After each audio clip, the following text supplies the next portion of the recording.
Ahojte, moje meno je Ben a vítam vás pri ďalšom mojom videu a dnešné video bude veľmi také pozitívne, lebo som strašne nahypovaný, nejako ešte aj viac ako zvyčajne bývam, takže ak nemáte dobrú náladu, tak dúfam, že toto video dáte, hej, dúfam, že to dáte, držím vám palce. No, dnešné video bude what's in my phone, what's in my iPhone, čo mám proste v mobile a rozhodol som sa toto video natočiť, pretože ja som úplne najväčší fanúšik appiek, ja milujem aplikácie a hlavne také tie dobré, ktoré aj pekne vyzerajú, majú super funkcie a sú veľmi užitočné, pretože som človek, ktorý si rád zľahčuje život, povedzme si otvorene. A pravdou je, že toto video už natáčam štvrtýkrát a vždy som niečo pokazil, zabudol zapnúť kameru, vypla sa mi kamera a tak, čiže dúfam, že tentokrát už to vyjde. To sú proste problémy youtuberov. No.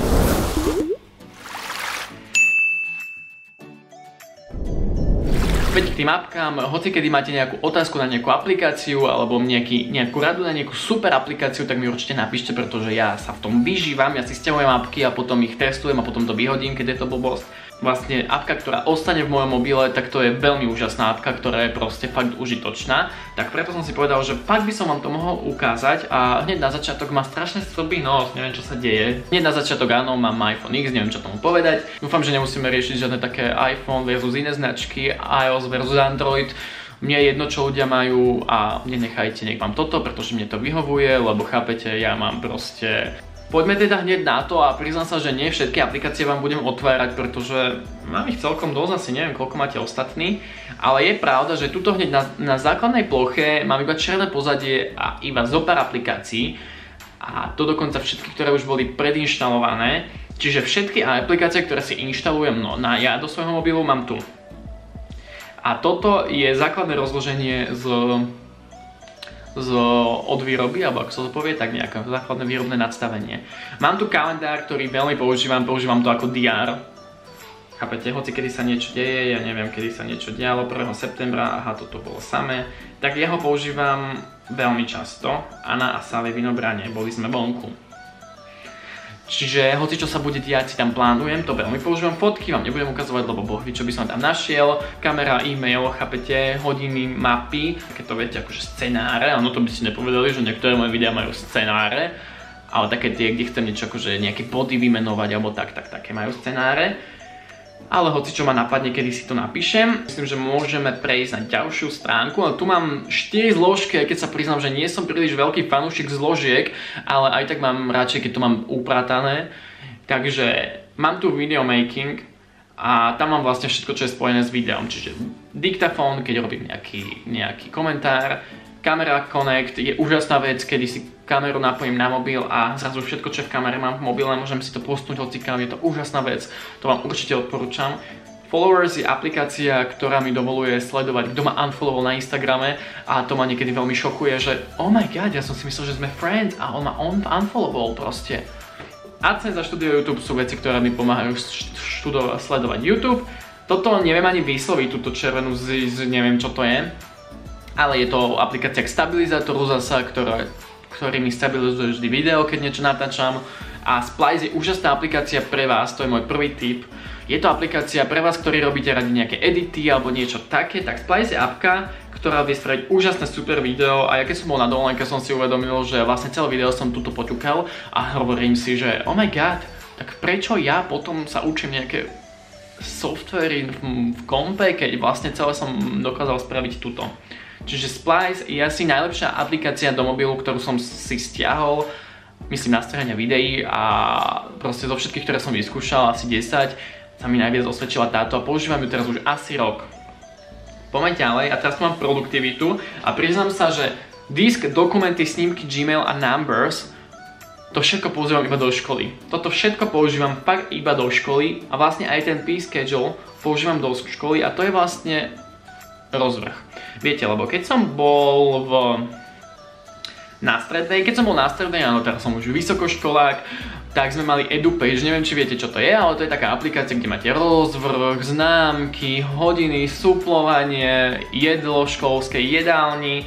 No a na vysokej také nič nemáme, máme iba ICE, čo je vlastne web stránka a kto v dnešnej dobe používa web stránky, ja určite nie, keďže som závislý na apkách, tak som si stiahol takúto apku, kde som si to všetko musel samozrejme ja vyplniť, ale je to úžasné, milujem to. je tam fakt strašne veľa vecí. Proste úlohy si tu píšem, vidíte, tieto červené už som mal. Toto sú všetko moje predmety, áno, ja vlastne študujem všetko po anglicky, keby ste nevedeli. A fakt túto aplikáciu veľmi odporúčam. Posiela mi upozornenia, keď sa niečo blíži, na čo som zabudol, čiže fakt mega.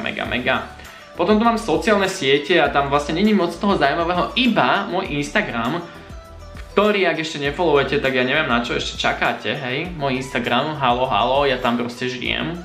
A Messenger, Facebook, WhatsApp, whatever.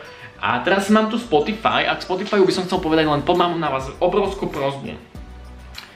Chcem si totiž predplatiť buď Spotify alebo Apple Music a vôbec neviem ktoré, lebo už som toľko článkov prečítal a toľko vecí sa dozvedel, že fakt si neviem vybrať. Jedna vec je, že Apple Music bude kompatibilný so všetkými týmito mojimi vecami, čiže mobil, MacBook a všetko toto. A druhá vec je, že Spotify má vraj úžasné playlisty, tak si vôbec neviem vybrať, lebo cenovo je to asi tak nejako rovnako. Čiže prosím vás, toto mi vážne dajte vedieť váš názor úplne seriózne do komentára, že či vy by ste išli radšej do Spotify alebo do Apple Music. No a potom tu mám podcasty, čo je najúžasnejšia vec, ktorú som objavil asi tento mesiac. Ja neviem, ako ste na tom vy, ale keďže ja som z masmediálnej školy, tak ja viem, že podcasty existujú a hlavne v Amerike sú obrovským trendom momentálne. Podcast je proste nahrávka alebo nejaká relácia, audiorelácia, ktorá v nejakej pravidelnosti vychádza a v Amerike to milujú proste namiesto toho, že idú ráno do práce a počúvajú hudbu, si pustia svoj obľúbený podcast. A u nás to nie je zatiaľ také rozšírené, ale myslím si, že o 10 rokov ako všetko to dojde neskôr. A podcasty sú úžasné a ja vám veľmi niektoré viem odporúčiť. Ja to proste milujem počúvať. Je to fakt úžasná vec, proste rádio je už úplne od veci. Kto počúva dneska rádio cestou do práce? Chápete? Nikto. V knižnici na podcastoch na iTunes je strašne veľa a všetky sú samozrejme zadarmo, nemusíte sa báť. A ja tieto napríklad počúvam a môj obľúbený je od RuPaula. Hej, RuPaul's Drag Race, proste milujem, to už viete. A fakt som sa dozvedel z tohoto podcastu úplne to je také backup information o celom tom Drag Race a o všetkom, ako to tam funguje a všetky tie hlášky no shade, no tea a oni to tam všetko vysvetľujú a úplne som z toho, že wow, to je skvelé, čiže toto vám určite odporúčam, to je úžasná vec.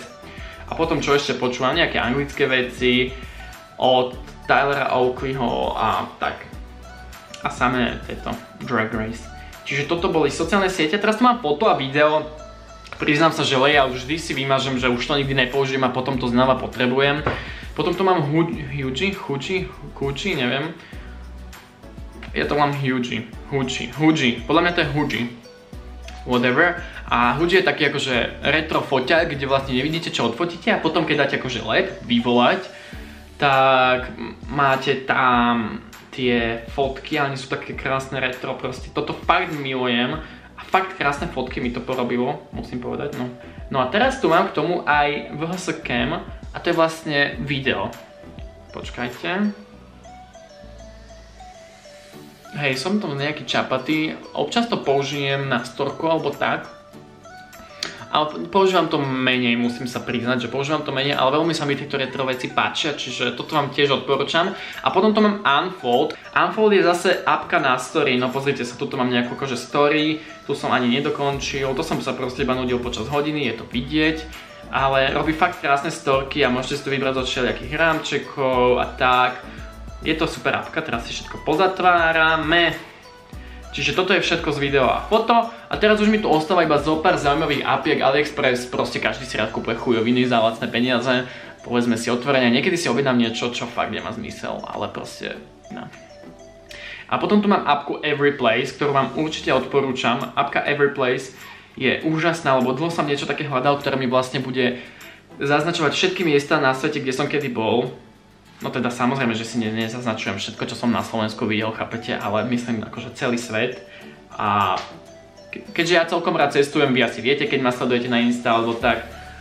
Ale je to úžasná apka, ja to fakt milujem a tuto tieto oranžové som si vyznačil, že kam by som chcel ísť vo blízkej dobe, čiže rok alebo dva.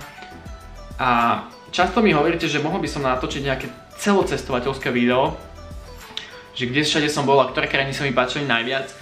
A musím sa priznať, že ale ja sa nepovažujem celkom za cestovateľa, pretože svet je úplne obrovský, keď sa pozriete na túto aplikáciu.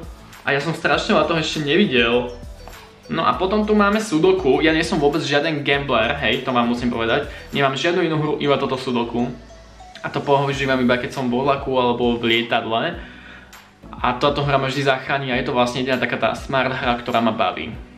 Potom tu mám Waze, ktorý nerad používam tak, pretože mám radšej tieto mapy od Apple, ale Waze používam, keď som napríklad v meste o 17:00 a potrebujem sa dostať na iný časť mesta, pretože on mi vždy vypočíta tak, aby som sa vyhol zápche. Chápete? A vtedy je to veľmi praktická vec. Ale ináč sa mi moc nepáči ani tá apka, ani nič s ňou spojené. Potom tu mám Map My Run, čiže tá aplikácia mapuje môj beh. A k tomu vám neviem, či mám čo povedať, je to úžasná aplikácia, ktorá vám všetko zistí, všetky tie, ako rýchlo, aké veľké prevýšenie a tak. Ale aj tak môj beh proste vyzerá, ako keby som iba lapal po dychu, alebo čo, takže tak.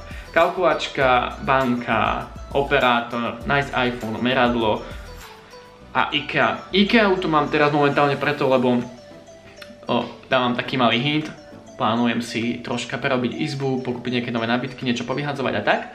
A preto tu mám IKEA, lebo som si to vlastne všetko tam našiel a potom už iba došiel do IKEA a nakupoval. Fakt dosť dobré, lebo ono vám to aj nájde, že v akom rade to je a tak. Čiže čo z tohoto videa? Potrebujem vedieť, že či Spotify alebo Apple Music a potrebujem vedieť, či by ste chceli cestovateľské video. To už bolo pre dnes všetko. Ak máte nejakú super appku, ktorú mi určite chcete odporučiť, alebo ktorú by som mal vyskúšať, tak určite mi dole napíšte do komentára. Dajte určite like, aby sme videli ďalšie nejaké moje videjka a majte sa krásne. Čaute, čaute.